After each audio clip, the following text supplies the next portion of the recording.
यूँ लगता है कि बिलावल भुट्टो यूनाइटेड नेशन के सेमिनार ही अटेंड कर रहे हैं जब से वो फॉरेन मिनिस्टर पाकिस्तान बने हैं। और करीब हर बार वो कश्मीर का मसला भी बीच में लाते हैं। अब ये जो वुमेन डे का ओकेजन है, इस पे भी वो कश्मीर को बीच में लाए बगैर रह नहीं सके। और उन्होंने कहा कि जो वॉर जोन एरियाज़ हैं जहाँ कॉन्फ्लिक्ट्स होते हैं वहाँ पे वुमेन के साथ बुरा सलूक होता है। ये बात सच है, लेकिन पाकिस्तान में अपेरेंटली कोई वार जोन तो नहीं है। ख़ुद एमनेस्टी का कहना है कि 1000 से ज़्यादा हिंदू बच्चियों को फोर्सफुली कन्वर्ट किया जाता है और बेशतर बिलावल भुट्टो के अपने सूबे सिंध से ये कार्रवाई होती है। और वो लेक्चर दे रहे हैं भारत को, और वो कह रहे हैं कि यूनाइटेड नेशन के फोरम पे बैठ के कि जम्मू कश्मीर में औरतों के साथ बहुत इस्तेसाल हो रहा है और वो ऑक्युपाइड जम्मू कश्मीर कहते हैं। बड़ी इंटरेस्टिंग सूरत हाल है। इस पे बातचीत करेंगे थर्ड ओपिनियन में जनाब बैरिस्टर हामिद बशानी साहब के साथ। बशानी साहब, खुश आमदेद आपका। इंटरनेशनल वुमेन डे भी है और होली का हैप्पी ओकेजन भी है, और उसके साथ साथ जरदारी साहब के बेटे बिलावल भुट्टो यूनाइटेड नेशन के फोरम पे कहते हैं कि जो जम्मू एंड कश्मीर में ख़वातीन का बहुत बुरा हाल है, और भारत ने इस पे बहुत सख्त रिएक्शन दिया और उन्होंने कहा इस पे बात करना ही बेकार लगती है। आप इस स्टेटमेंट को बिलावल भुट्टो की कैसे देखते हैं सर? देखें जी, अगर इसको दुस्त तनाजर में रख के देखा जाए तो ये बड़ी डिसअपॉइंटिंग, बिल्कुल डीपली डीपली डिसअपॉइंटिंग किस्म की स्टेटमेंट है। और ये पाकिस्तान के अवाम की आंखें खोलने वाली स्टेटमेंट्स हैं। लेकिन प्रॉब्लम ये है कि वो आंखें खोल के तो या फिर किसी गलत आदमी के पीछे चलना शुरू हो जाते हैं या फिर बंद भर के बैठ जाते हैं। अब आप इसमें ये देखें कि इस हकीकत से किसी को इनकार नहीं है कि जहाँ भी कॉन्फ्लिक्ट जोन्स हैं, वार जोन्स हैं, लॉ एंड ऑर्डर का मसला होता है, इस तरह की सिचुएशन क्रिएट होती है, तो वहाँ पे डेफिनेटली सबसे ज़्यादा जो बड़े विक्टिम होते हैं वो जो सोसाइटी के कमज़ोर तरीन लोग होते हैं, जिसमें औरतें हैं, बच्चे हैं, बूढ़े हैं, इस तरह के लोग हैं जो इस तरह की सिचुएशन में अपने आप को प्रॉपरली डिफेंड करने की पोजीशन में नहीं होते। वो ज़्यादा विक्टिम वही बनते हैं, इसमें कोई शक नहीं। लेकिन इनसे ये सवाल आप पहले ये पूछें कि क्या इस्लामाबाद वार जोन है? सिंध की तो आपने मिसाल दी, वो तो मैं तो उसको एक तरह की हिंदुओं के पॉइंट ऑफ व्यू से मैं उसे वार जोन ही समझूंगा।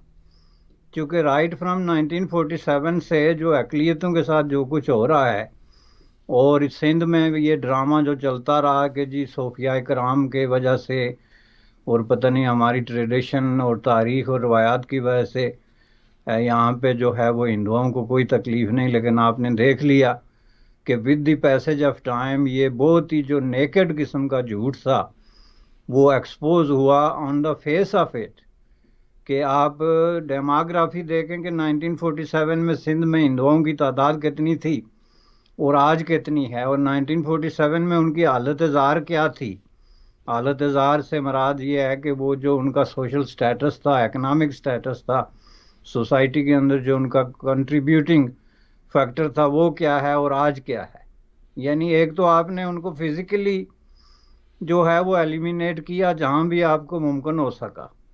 फिर आपने उन लोगों को फोर्सफुली, अनलॉफुली और गैर कानूनी तरीकों से जो है अगवा करके, शादियां करके, मैनिपुलेशन करके उनको कन्वर्ट करने की कोशिश की।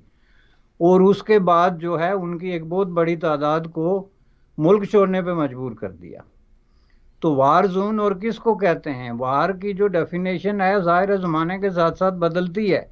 अब इतनी बड़ी ओवरवेलमिंग मेजॉरिटी और इतनी जो है वो टीनी टाइनी किस्म की माइनॉरिटी के दरमियान जो वार है उसकी शक्ल तो ज़ाहिर है फिर डिफरेंट है।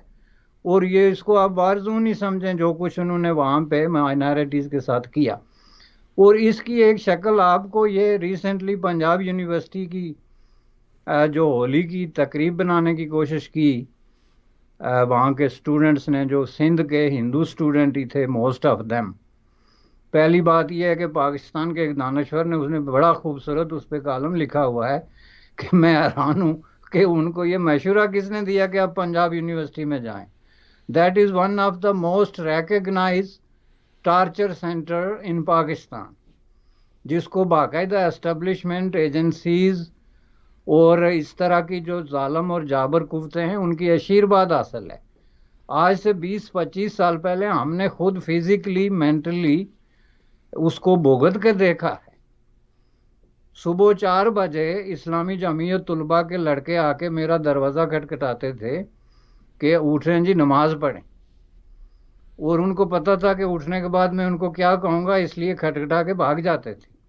लेकिन आप कैन यू इमेजिन कि आप सुबह 4 बजे जाके किसी स्टूडेंट को उसके कमरे से उठाएं, वहाँ से लेके तो पेपर चोरी करने से लेके, असातिज़ा पे तशद्दुद करने से लेके, एक रेडी वाले से लेके मैस तक जो है अपनी हुक्मरानी चलाने से लेकर ज़बरदस्ती अपने नज़रियात पूरी यूनिवर्सिटी पे मसलत करने का वो जो अमल है, वो क्या 20-25 साल में बिल्कुल उसी तरह चल सकता है अगर आपका जो रूलिंग एलीट है, आपकी एस्टेब्लिशमेंट है, आपकी जो लॉ फॉर इन्फोर्समेंट एजेंसीज हैं वो इसके साथ ना हो। तो इतने अरसे बाद आप देखें कि हमने ये देखा कल परसों कि जो होली, जो अपने जो स्टूडेंट अपना त्यौहार बना रहे हैं, उनके जो त्यौहार हैं वो इसी तरह हैं जैसे पाकिस्तान के इन चुने हुए चोजन और बरगजीदा लोगों की ईद है। इसी तरह जाहिर है हिंदुओं की अपनी होली होगी, दिवाली होगी, अपने अपने वो होंगे, और वो जिस यूनिवर्सिटी में पढ़ेंगे, जिस मादरे इल्मी का वो हिस्सा बनेंगे, उसमें वो कोई विजिटर या इंटरनेशनल स्टूडेंट नहीं है। They are part and parcel of that land, उसके वो धरती के बेटे हैं। तो आप जो है वो डंडे उठा के उन पे हमलावर हो जाएं और उनकी टांगें तोड़ दें और उनको कहें कि आप ये यहाँ पे सेलिब्रेशन नहीं कर सकते। हम जो है वहाँ 2-2 गज दाढ़ियाँ रख के तो ईदें बना सकते हैं, जमातें करा सकते हैं, असातिज़ा पे डंडे बरसा सकते हैं, उनको हुक्म दे के तो ग्रेड ले सकते हैं, लेकिन आप अपनी सेलिब्रेशन तक नहीं कर सकते। ये है पाकिस्तान जिसको डिफेंड कर रहा है अब एक नया नौजवान बिलावल भुट्टो, और वो भी यूनाइटेड नेशन के ह्यूमन राइट्स कमीशन में और मुख्तलिफ फोरम्स पे। और वो कह रहा है जी कि वार जोन्स में ऐसा होता है। तो कल जो इस्लामाबाद में हुआ, आप ज़रा मुझे बताएं वीमेन डे के हवाले से, कि वहाँ पे क्या कोई वार जोन थी जहाँ पे औरतों के जुलूसों पे जो है वो लाठियाँ बरसाई गई, उनको पत्थर मारे गए, उनके कपड़े फाड़े गए। और ये आपके और हमारे देखते हुए 20-25 साल से हो रहा है।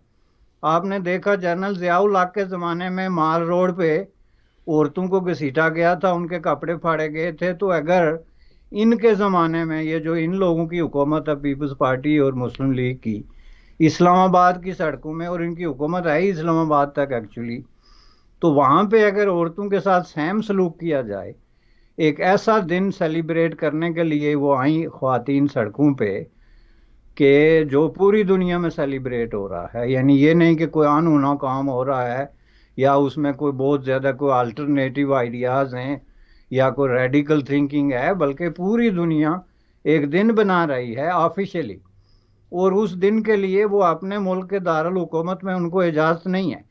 लाहौर में उनको ये कह के इजाज़त देने से इनकार कर रहा है डिप्टी कमिश्नर कि जी यहाँ पे कुछ जो है वो ताकतवर किस्म की फीमेंस के जुलूस निकलेंगे, इसलिए उनकी मौजूदगी में हम आपको इजाज़त नहीं दे सकते। यानी हम यहाँ बैठे हैं सरकारी वसाइल लेके, लॉ इन्फोर्समेंट एजेंसीज को लेके, तो ताकतवर कुव्वतों और ताकतवर ग्रुपों की हमायत करने और उनको प्रोटेक्शन फराहम करने के लिए, कमज़ोर लोगों के लिए नहीं। तो अब एक ऐसे मुल्क का वज़ीर ख़ारजा वो जाके, मैं हैरान हूँ कि किस मुंह से जम्मू कश्मीर की बात कर सकता है, किस मुंह से किसी और मुल्क में, हिंदुस्तान में या कहीं और किसी को ये लेक्चर दे सकता है कि जनाब आपके ह्यूमन राइट्स का ये मसला। मैं समझता हूँ कि ये यूनाइटेड नेशन भी, जो पहले इसको डिबेटिंग क्लब कहते थे, अब तो ये वो भी नहीं है। डिबेटिंग क्लब भी किसी हद तक संजीदा होते हैं, जिसमें लोग बड़ा आर्गूमेंट सोच समझ के फॉरवर्ड करते हैं, लोग सोच समझ के जवाब देते हैं। ये 50 साल पुरानी तकरीर है। मैं पूरे दावे से पूरी दुनिया को चैलेंज करता हूँ, जिसको शक है वो आके बात करे। मैं उसको फाइलें दिखाता हूँ वजारत खारजा की, 50 साल पुरानी रटी रटाई तकरीर, वही मंत्रा कि जी वो इस्लाम में ख़वातीन को हकूक़ हासिल है। भाई इस्लाम में ख़वातीन को हकूक़ हासिल हैं, तो आपकी अपनी वालदा को वो हकूक़ जो हैं वो किस तरीके से जो है वो रावलपिंडी की सड़कों में खून पे नहला दिए गए इस्लाम के नाम पे, और आप उन लोगों के साथ मिलके हुकूमतें करते हैं पाकिस्तान में। इस्लाम में हमें 1400 साल से ये दर्स दिया जा रहा है कि ख़वातीन को ये हकूक़ हासिल हैं, वो हकूक़ हासिल हैं, लेकिन एक इस्लामी मुल्क बता दें जिसके अंदर कोई औरत आज़ादी के साथ जाके किसी रेस्टोरेंट पे अकेली बैठ के खाना खा सके, या एक इस्लामी मुल्क बता दें जिसमें कोई औरत जो है आज़ादी के साथ किसी पब्लिक ट्रांसपोर्ट पे सफ़र कर सके। एक इस्लामी मुल्क बता दें। आपके पाकिस्तान में तो औरत जो है सांस तक नहीं ले सकती आज़ादी के साथ। जाब और ये चीज़ें तो बहुत अगला स्टेज है, जहाँ बगैर हरासमेंट के, बगैर उसको खौफजदा किए, और बगैर जो है वो उसको जो है वो जिनसी तौर पे हरासा किए बगैर एक सेकंड जो है वो किसी पब्लिक लाइफ में कोई खातून सरवाइव नहीं कर सकती। आपने मंत्रा पकड़ा हुआ है जी इस्लाम में तमाम ख़वातीन के हकूक़ जो हैं वो ये रटी रटाई फरसूदा और दकियानूसी तकरीर नहीं है तो क्या है? सवाल ये नहीं कि किस मज़हब में औरतों को क्या हकूक़ हासिल हैं या नहीं है। डिबेट ये नहीं है कि क्या इस्लाम, हिंदुइज़म या जो है वो क्रिश्चियनिटी या यहूदियत अपने ख़वातीन को अपने मज़हब में क्या हकूक़ दे रही है। सवाल ये है कि स्टेट ऑफ पाकिस्तान क्या अपनी सोसाइटी की इस ओवरवेलमिंग मेजॉरिटी को प्रोटेक्ट कर रही है कि नहीं कर रही, जिसका जवाब दोनों तरफ से नेगेटिव है। एक तो ये है कि खुद इंतज़ामिया आपकी जो एस्टेब्लिशमेंट है, रूलिंग एलीट है, वो डिस्क्रिमिनेट करती है, वो डंडा बरदार इस्लामिस्ट, प्रो फंडामेंटलिस्ट, जंगजू किस्म की औरतों और ख़वातीन को सड़कों पे लाके तो एक अपना एक वो डिस्प्ले कर रहे हैं कि नहीं जी हम बड़े आज़ाद मुल्क हैं और आज़ादियाँ देते हैं, और जो रियली आज़ादियों की बात करने वाली ख़वातीन हैं उनको मुख्तलिफ़ तरीक़ों से वो रिस्ट्रिक्ट करके, जैसे लाहौर में उन्होंने एक डिफरेंट पैटर्न इख्तियार किया कि नहीं जी आपको गुंडागर्द औरतों से ख़तरा है, तो इस्लामाबाद में उनको किससे ख़तरा था, जहाँ पे आपने पुलिस गर्दी के ज़रिए और ताकत के ज़रिए उनका जो डेमोन्स्ट्रेशन था या उनका जो डिस्प्ले था उसको सबूटाज किया है। तो इस हवाले से पहले आप अपने गरेबां में झांक के देखें, जो कि मैं समझता हूँ कि है या तार तार है या उसकी क्या शक्ल है, चूँकि इसमें भी झांकने की कोई हद होती है। आप हर 3 महीने बाद एक 50 साल पुरानी तकरीर उठा के तो यूनाइटेड नेशन में ले जाते हैं, वहाँ जाके सवाए इंडिया के ख़िलाफ़ जहर उगलने और आपका अपनी नफ़रत इन बिल्ट किस्म की जो है उसका इज़हार करने, और लोगों के सामने लोग आगे स्टैंड फेस आपको देखते हैं, ना कोई हंसता है, ना कोई मुस्कराता है, ना कोई गुस्से का इज़हार करता है। यानी people they just turn into something when they start talking, क्योंकि उनको पता है कि अब इन्होंने बात क्या करनी है। तो मैं समझता हूँ कि इसने इंडिया ने जो जवाब दिया है वो बहुत अच्छा जवाब है कि ये मालिशियस किस्म की जो है फ्रीवलस किस्म की एक्टिविटी है जिसका जवाब देना बुनियादी तौर पे वेस्ट ऑफ टाइम है। लेकिन मैं ये इस पे साथ ये ज़रूर कहूँगा कि ये जवाब सफिशेंट नहीं है।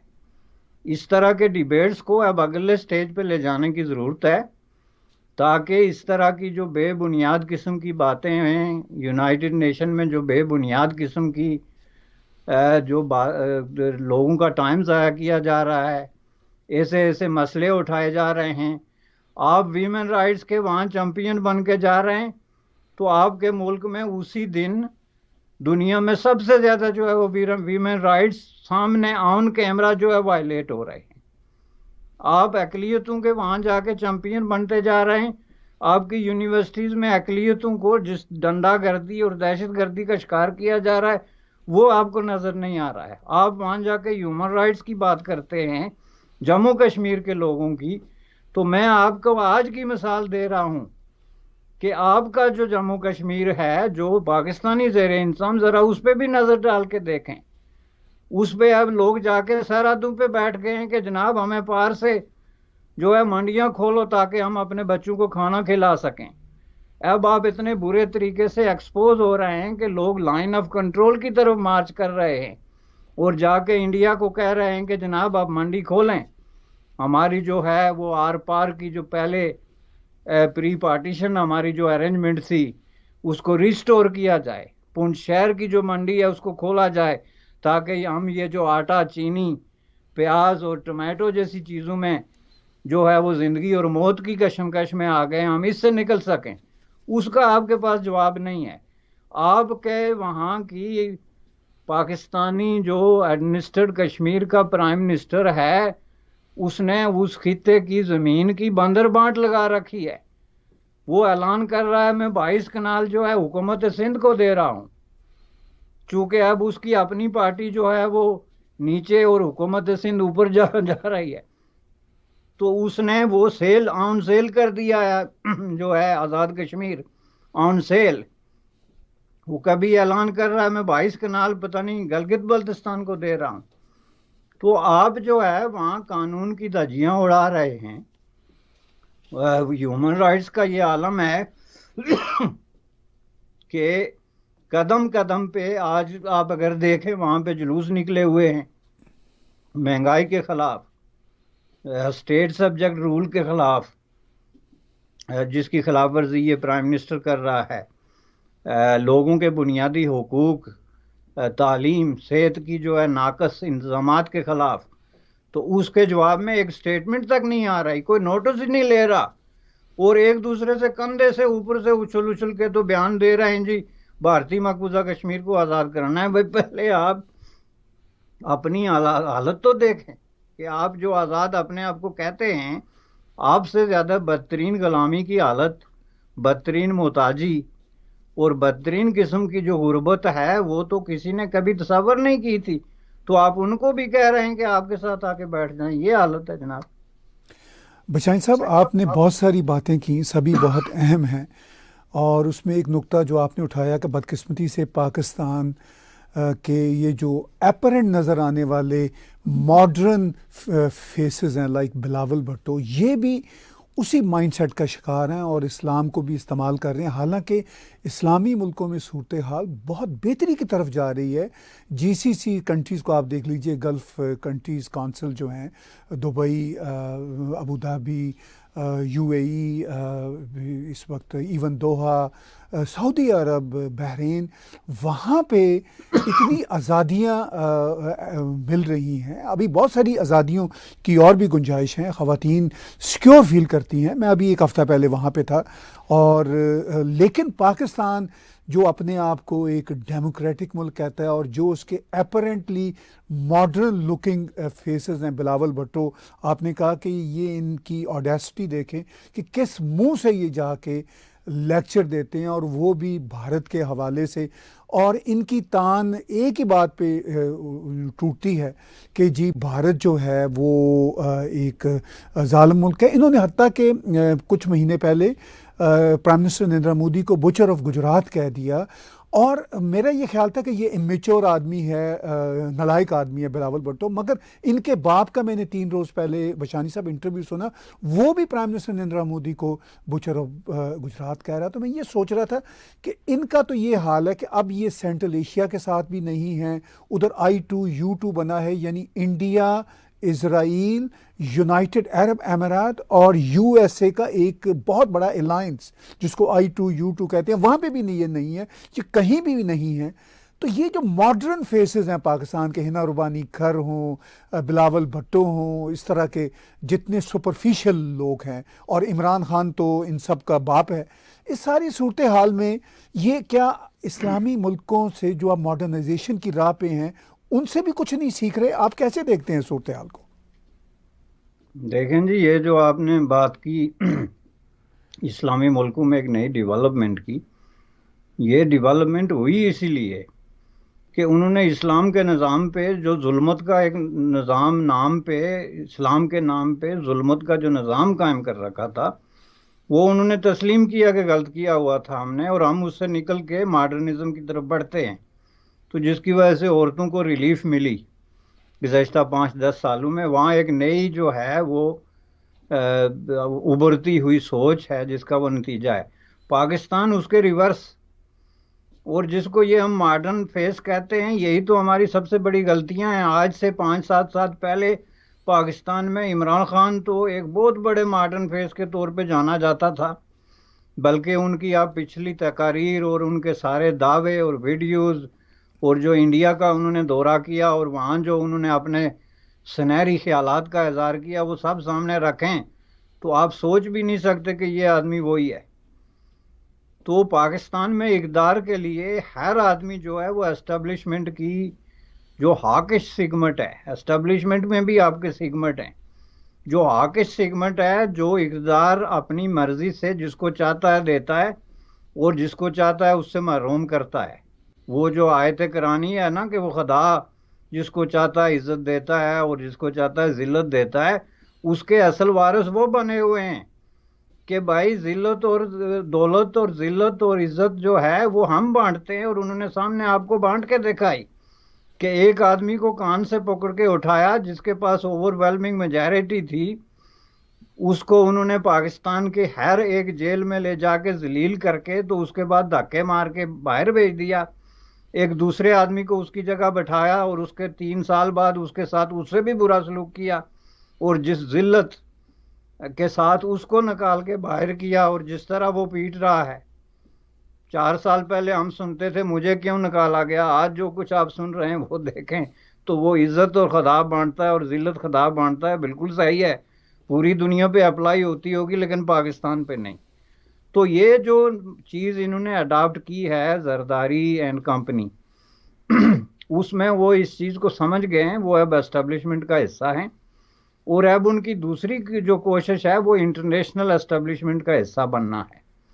लेकिन उसमें प्रॉब्लम ये है कि आप जो है वो अपने पड़ोसियों के साथ बंदूकें तान के इंडिया के साथ एक परमानेंट दुश्मनी का जो एक आपका विरसा है उसको कंटिन्यू रख के तो आप इंटरनेशनल एस्टेब्लिशमेंट का हिस्सा भी नहीं बन सकते। और ये इंडिया ने चैलेंज करके आपको साबित करके दिखा दिया।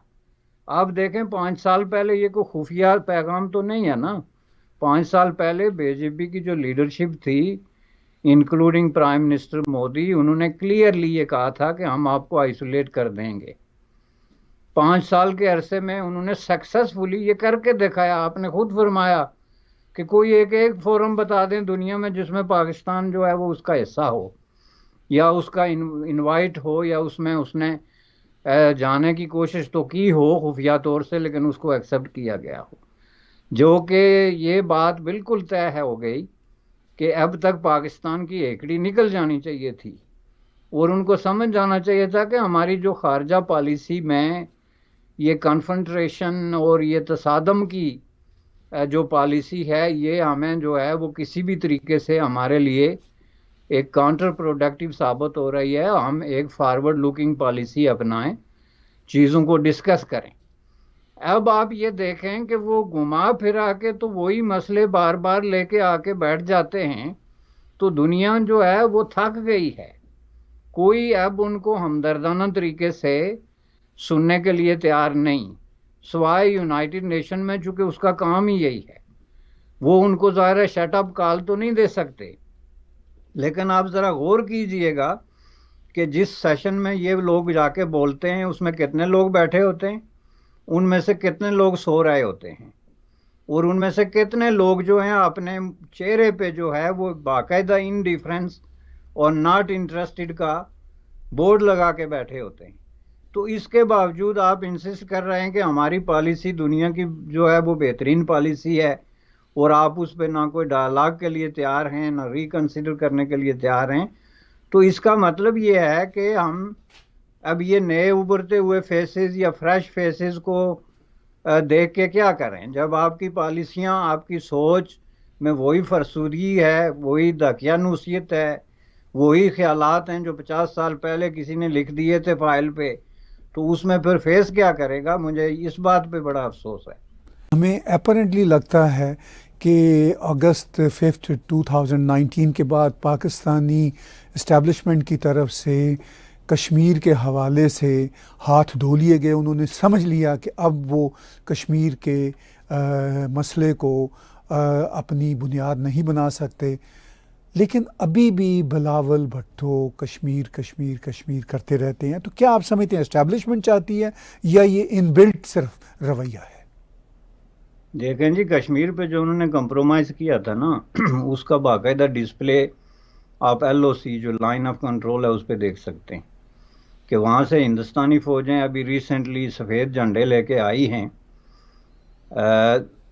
ऐसे इलाकों में जो इलाके अब उनके पास नहीं रहे थे, यानी सरहद की इस तरफ 2-2, 3-3 किलोमीटर। तो आके तो उन्होंने वो अपनी जो होती हैं उनकी सफ़ेद वो लगाने की कोशिश की, सफ़ेद झंडे लहराए, और पाकिस्तानी मिलिट्री ने उनको बाकायदा प्रोटोकॉल दिया जो वहाँ पे तैनात है। लेकिन वहाँ पे वो मकामी लोग घुस गए, चूँकि मकामी लोगों ने उन इलाकों पे जो खाली हो गए थे सैलाब की वजह से, वहाँ से वो कुछ रेत निकाल रहे हैं, कुछ और उन्होंने ऐसे कारोबार वहाँ पे बना लिए हैं जिसकी वजह से वो ज़ाहिर है वहाँ पहुँच गए और उन्होंने उस पर एहतजाज किया। ये आपने वीडियो भी देखे होंगे। लेकिन ये मैंने मिसाल के तौर पे ये पेश किया कि एक्चुअली जो पाकिस्तान ने कंप्रोमाइज़ किया है वो बाकायदा ऑफिशियल है, और उसकी एक मिसाल ये है कि उन्होंने जो हिंदुस्तानी मिलिट्री है उसको इजाज़त दी है कि उनकी जो जो अपने अपनी पिकटें थी या मोर्चे थे या जहाँ जहाँ पे डिमार्केशन था वो बिला किसी फायरिंग या किसी भी खौफ व ख़तरे के वहाँ पे जा सकते हैं और उसको इंस्टॉल कर सकते हैं। अब अवाम उसमें क्या मुदाखल करते हैं ये एक बिल्कुल डिफरेंट चैप्टर है, या अवाम का उस पर क्या मौक़िफ़ है। मैं बात कर रहा हूँ कि एस्टेब्लिशमेंट ने जो सरेंडर किया, और इसको आप लफ्ज़ कंप्रोमाइज़ मत कहें, कंप्रोमाइज़ होता है गिव एंड टेक, ये सरेंडर है, टोटल हाथ खड़े करना। जिस तरह 71 में इन्होंने सरेंडर किया था बांग्लादेश में हिंदुस्तानी फौज के सामने, बिल्कुल इसी तरह इन्होंने सरेंडर किया। चूंकि गिव और टेक में तो हमें टेक कुछ नज़र नहीं आ रहा, इनका अब सिर्फ इतना काम रह गया है कि हम किसी तरीके से जो है आज़ाद कश्मीर और गिलगित बल्तिस्तान पे कब्जा करें। उसके लिए वो नए नए दाम लाया है पुराना शिकारी। कभी वो कहते हैं जी हम यहाँ पे रायशुमारी करा रहे हैं जिसमें वहाँ की लोकल लैंग्वेजेस का जिक्र ही नहीं।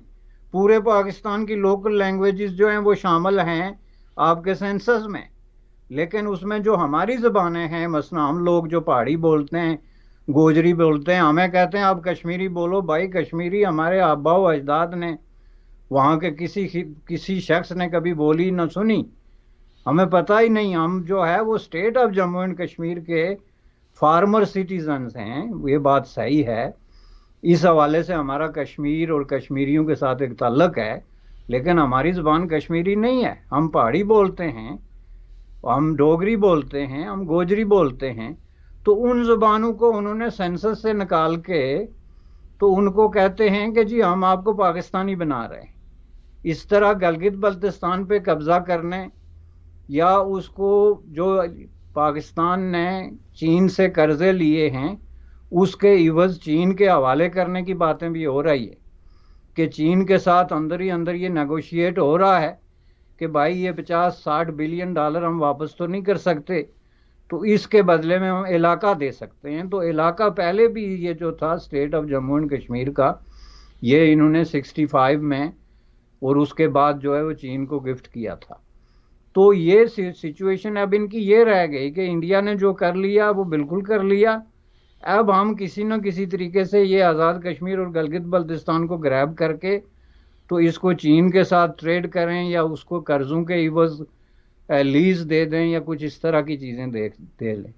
तो इसको सामने रखते हुए अगर आप ये देखें तो ये टोटल सरेंडर है, और उस सरेंडर को अवाम से छुपाने के लिए और अवाम के खौफ से और अवाम के गैज़ो गज़ब से जो ख़ुद उन्होंने उनके अंदर डाला 70 साल की कोशिश में, उससे बचने के लिए फिर ये इस तरह की तकरीरें करते हैं।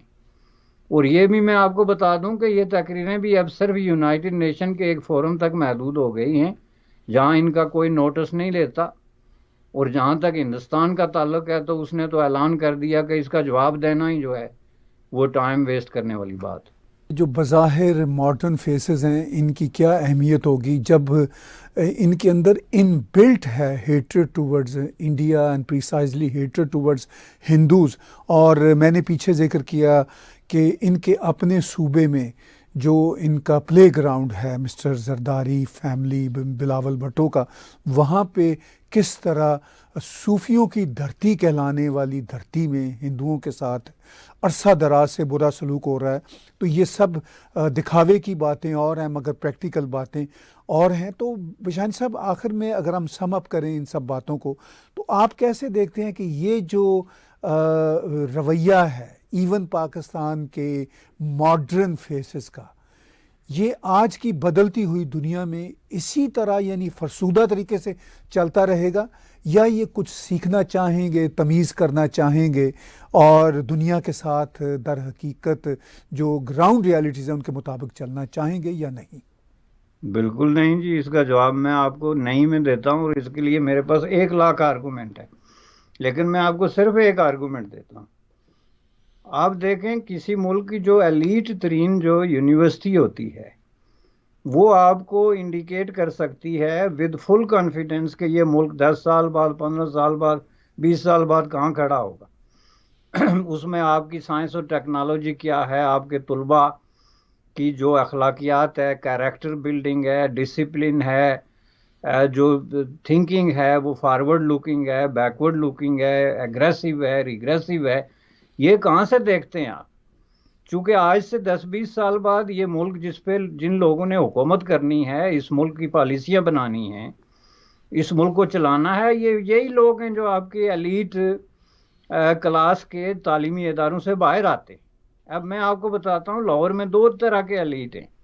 एक एलीट है आपका लम्स टाइप, जिसमें से 156 स्टूडेंट्स एक साल लास्ट ईयर में जिन्होंने ग्रेजुएशन की जो आईटी में, और उनमें से 156 जो है बाहर चले गए, यानी एक भी पाकिस्तान में नहीं रहा, ना रहने की जरूरत कर सका। आपकी दूसरी एलीट है पंजाब यूनिवर्सिटी, जिसमें कल उन्होंने हिंदू तुलबा को इस बुनियाद पे तशद्दुद किया कि वो अपना एक मुक़द्दस दिन वहाँ पे सेलिब्रेट कर रहे। आज मुझे बताएं कि अगर आपकी एलीट यूनिवर्सिटी में ये थिंकिंग है, तो आज से 15-20 साल बाद क्या पाकिस्तान में कोई हिंदू, कोई सिख, कोई ईसाई, कोई क्रिश्चियन या किसी और रिलीजन का कोई आदमी इवन सड़क पे चलने की पोजीशन में होगा, लेट अलोन सेलिब्रेशन और हैविंग ए रेगुलर लाइफ? तो ये चीज़ फिर आपको आपकी जो इंटरनल मुल्क के अंदर सोच है, उस सोच में जो नफरत है, उसमें जो गंदगी है, वो जो है वो आपकी खारजा पॉलिसी में भी रिफ्लेक्ट करेगी ना।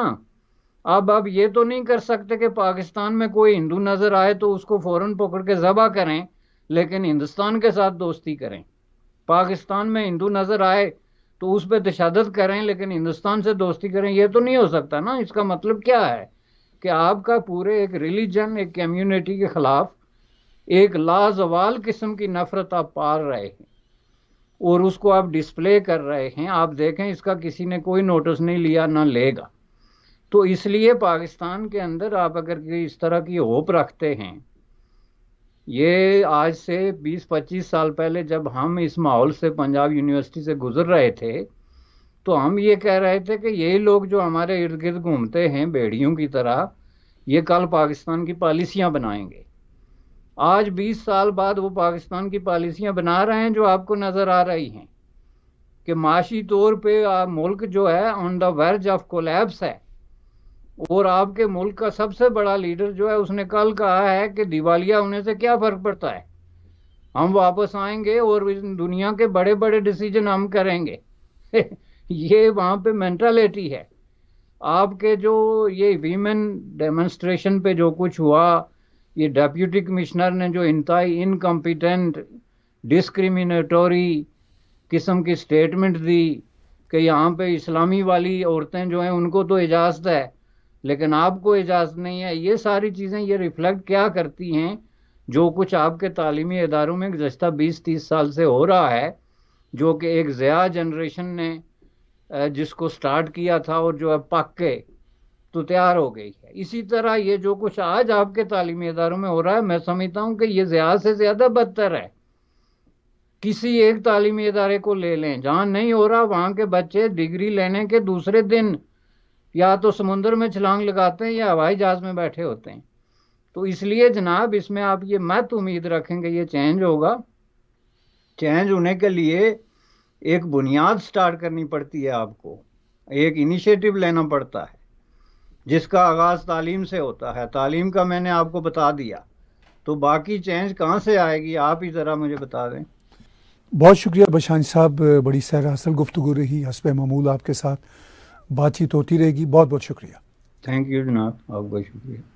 व्यूअर्स, बातचीत सुन रहे थे थर्ड ओपिनियन में बैरिस्टर हमीद बशानी साहब की। टैग टीवी के यूट्यूब के चैनल को सब्सक्राइब कीजिए और इसके साथ साथ हमारी 24/7 न्यूज़ और व्यूज़ देखने की जो ऐप्स हैं वो रॉको, अमेज़ॉन, एंड्रॉयड और एप्पल पे डाउनलोड कीजिए। आज की बातचीत मेरे साथ और बैरिस्टर बशानी साहब के साथ देखने सुनने का बहुत शुक्रिया।